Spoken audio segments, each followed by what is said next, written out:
Well, hello there, my fellow American. It's that time of year again where Europe has their annual version of the Tri-Wizard Cup from Harry Potter. Ah, yes, the Champions League, the most epic spectacle in world football outside of the World Cup.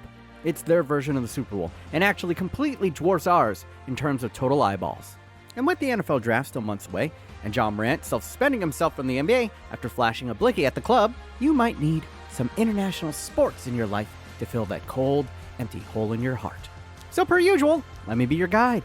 I'll give you the rundown of the big tournament across the pond, who are the favorites, the dark horses, and of course all the big juicy storylines heading into the round of 16. So welcome to a Clueless American's Guide to the 2023 Champions League. But first, like FIFA, I gotta pay some bills. Oh hey, it's your number one fat Asian, and if you're using the internet right now without a VPN, it's like doing the nasty without a condom. Yeah, you might get lucky, but sooner or later, you're gonna regret it. F***ing Tinder. And by now, you guys know what VPNs are. You use it to hide your IP address and protect your internet connection through an encrypted tunnel. It literally is like a condom, but for your internet. But what you might not know is that a lot of these VPN companies are still logging your data without you even knowing it. That's why you want today's sponsor, Private Internet Access, better known as PIA VPN. PIA's no-log policy has been proven in court on multiple occasions and has been verified via third-party audit. They are simply the top-of-the-line VPN in the game. And with over 30 million downloads, they're a brand you can trust. And using PIA will allow you to unlock all region-locked content on all your major streaming platforms, as they have servers in 84 countries and in each and every US state. The service is available on all platforms, and with just one subscription, you can protect as many as 10 devices at the same time. And I personally use PIA on my phone, on my computer, on my laptop, and plus, by using my link, you will get 83% off. That will make your charge $2.03 a month, a complete steal. And on top of that, you'll get 4 months for free. So just get it before you regret it. Go ahead and click on the link at the top of the description. Thanks to PIA for sponsoring this video. Now, back to the show. Now, for those who are watching this that are completely new to the Champions League, let me give you a quick rundown. It's basically like the World Cup, except replace the countries with the best teams from all around Europe.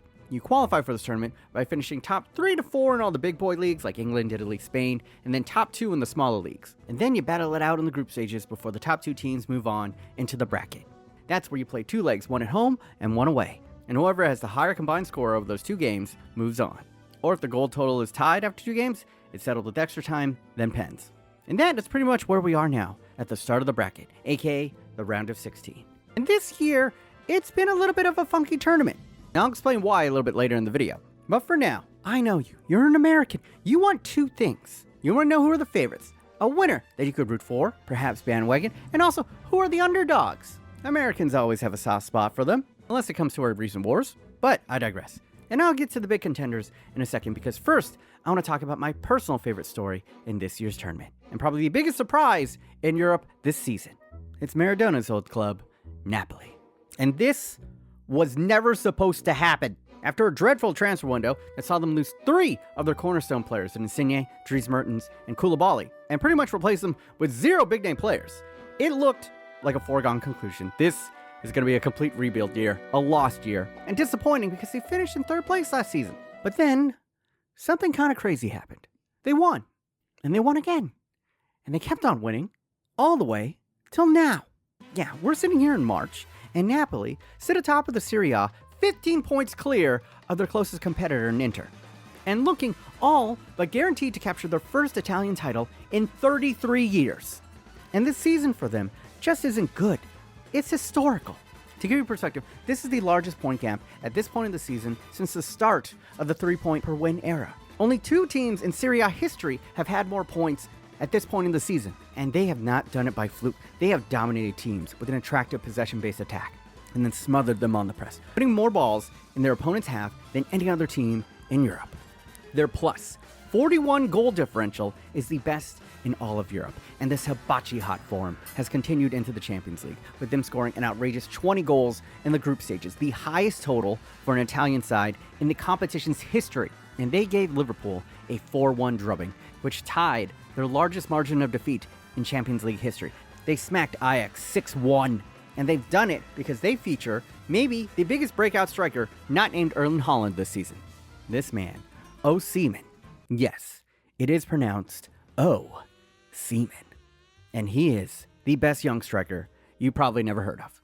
The young Nigerian has been an absolute goal machine this season, scoring an absurd 19 goals in Serie A, and that's with missing the start of the season due to injury. This man didn't start playing till October. His lanky 6'1" frame allows him to get on the end of almost any ball sent into the box.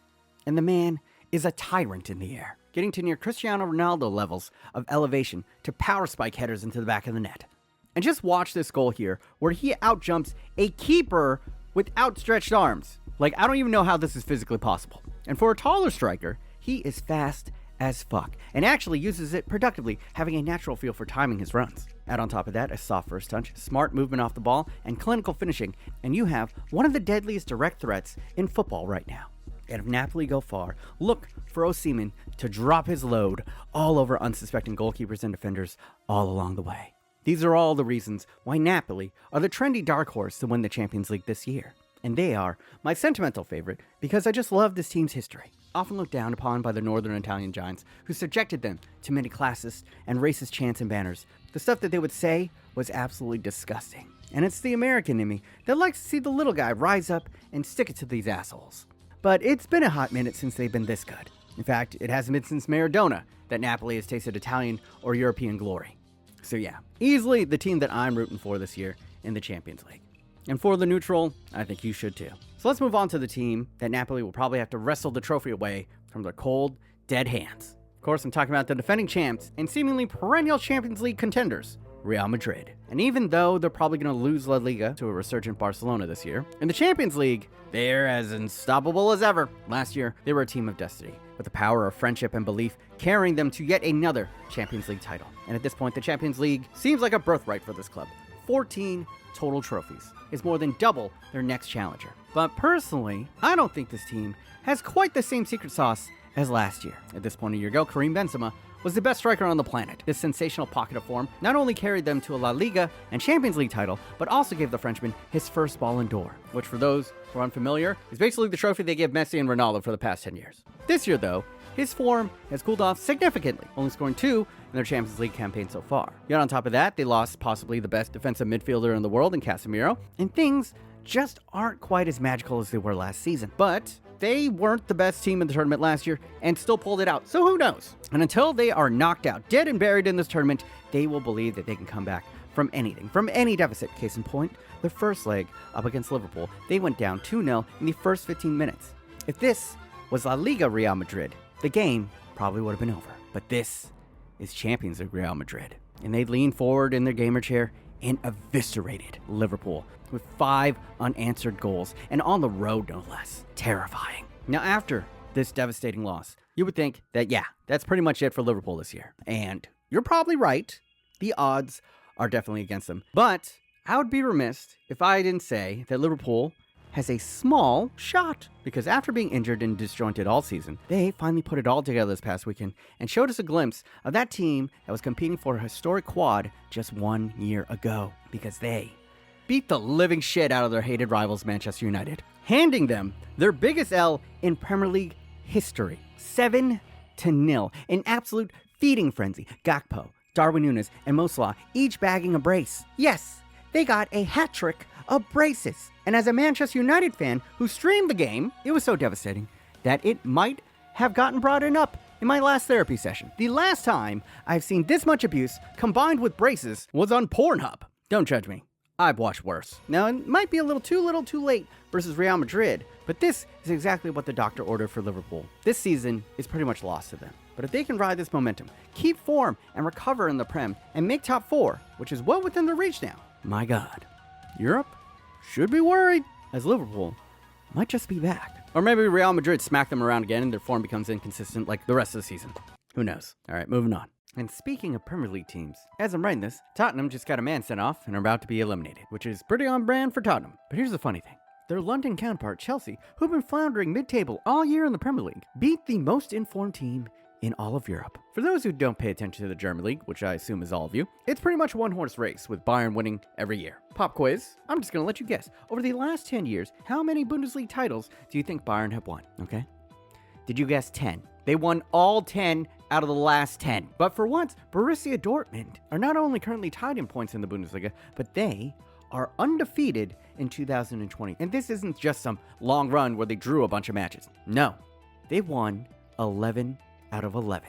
They hadn't lost a game until Chelsea showed up and had Raheem Sterling horribly miskick a ball, then ran into a tackle, only for it to ricochet perfectly to him to rocket it into the roof of the net, and then a controversial penalty was given to them, which was missed by Kai Havertz, but VAR said they had to retake it because the American, Gio Reyna, apparently encroached too early and was the player that cleared the ball away. And as the rules are written, apparently the penalty has to be retaken if either side encroaches. But it just didn't feel right. Giving the pen was kind of bullshit already, and then you're gonna let them retake the pen after they miss? I understand why fans are saying that this shit was rigged, but that's how it went down. Chelsea would go on to hold on, and with Dortmund missing one of their best players in Julian Brandt, they just didn't have enough firepower to come back, suffering their first loss of 2023 in the most inopportune time. Sometimes the Champions League is brutal like that.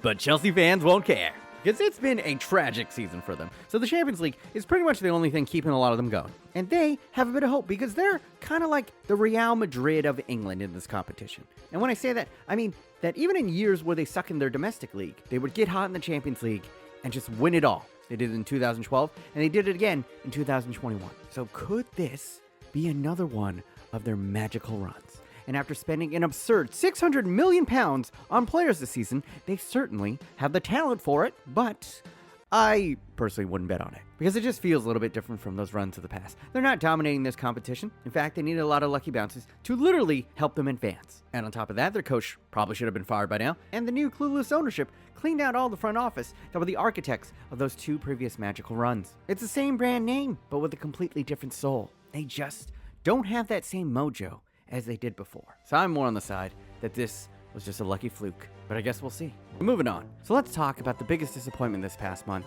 that wasn't named Ant-Man Quantumania. PS fucking G. When I wrote this Champions League guide last year, I felt bad for Americans because the team with all the names that they actually recognize, the Mbappes, the Messis, the Neymars, they were eliminated in the first round of the knockouts. Well, guess what? They did it again this year. They went Drake, back to back, out in the round of 16. It's unbelievable. What's crazier is that 2 years prior, they were in the Champions League final, and then they signed Messi, and ever since then, they can't get out of the round of 16. Now, I'd be remiss to say that last year they did lose because they ran up against Real Madrid, the eventual champions of that year, and then this year, they ran into the German powerhouse Bayern, who are one of the favorites of this competition. Plus, they were missing Neymar due to injury, or, as many have implied, he always misses this time of year because it's his sister's birthday. And for those who don't know, don't tell Neymar this, but people have insinuated that Neymar and his sister love each other like an anime protagonist loves his little sister, if you know what I mean.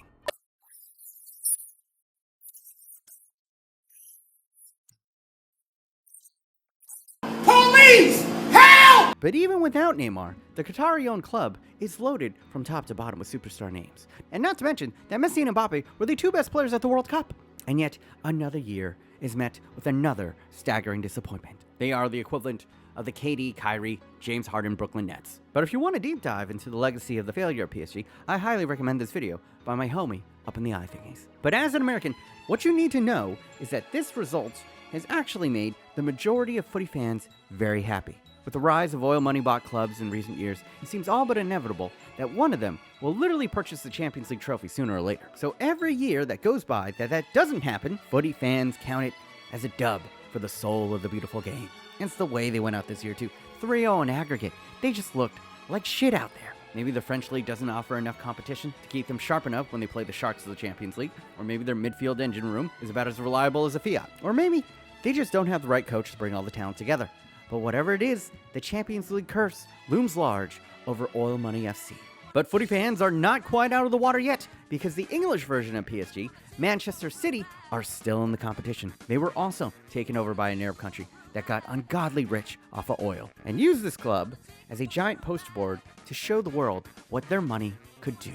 And they've been a lot more successful than PSG. They turned a nothing club into a super team, buying up all the best talent that money could bring in, and apparently illegally. Check out my last video for a little bit more on that. But all this has resulted in them dominating the Premier League, winning 4 out of the last 5 Premier League titles. And then you add on top of that, they went and got the guy who coached Messi, Pep Guardiola, the man that many consider to be the greatest manager of this generation. And then this past summer, they added the most exciting young prospect in a generation, His name is Erling Haaland, and he is a force of nature striker that will most likely shatter the single-season goal record in the Premier League in his debut season. But despite all this domestic success, like PSG, they have never been able to capture the elusive Champions League trophy. It is their final Infinity Stone missing in their gauntlet. And it's made even spicier when you add in the fact that Pep Guardiola has actually never won a Champions League since he has stopped coaching Messi. And it's not like he didn't have the teams to do it. He was in charge of a powerhouse Bayern team, and now he's had this loaded Manchester City team for quite a couple seasons now. So,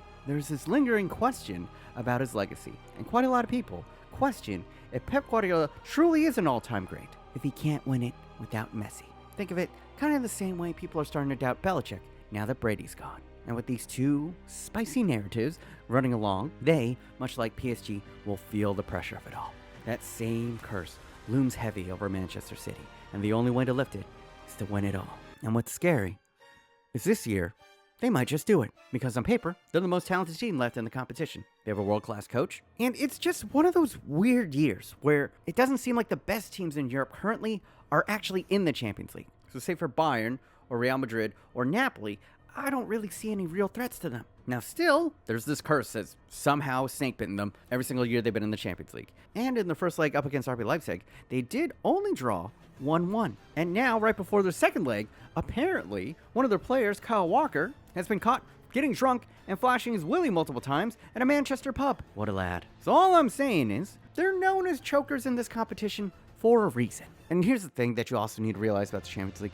There's just something mystical about this competition. It doesn't care about your domestic form or how much money you've spent or even how much talent you have. Over a 38-game season, the best team almost always wins. But over a 2-game series, just crazy shit can happen. And some teams are built for it, and some aren't. So the teams that have that belief, the Real Madrids, the Chelseas of the past, they can filter out the noise and focus in on just the Champions League. And it's those teams that can handle that pressure, that rise to those big moments, that end up the champions of all of Europe.